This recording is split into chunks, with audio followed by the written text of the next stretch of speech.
حماده حمص وهيقلب على ماتش غزل المحله بسرعه. ها غزل المحله. بص يا اكسلانس،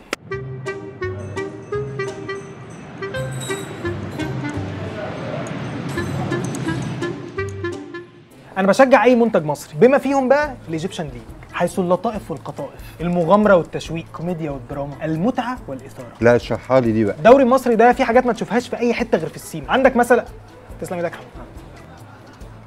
حبيبي، عندك مثلا ابو دهشوم والدفاس وطلبه، دول في السيما. خد بقى عندك في الدوري هتلاقي من اول الدوزني وشطه ورورم بكشري، كمونه، خشبه، سوسته، حباشه، كناريا، اوباما بذات نفسه، حمبوزو، جبنه، حمص، ايه لحد بقى كهربا وشيكابالا وقفشه. بخش كده جوجل سموه قفشه ليه؟ هتنبهر. نخش. طب فين بقى المغامره والتشويق؟ سسبنس اكسلانس، انت ممكن تنجلط في اي لحظه.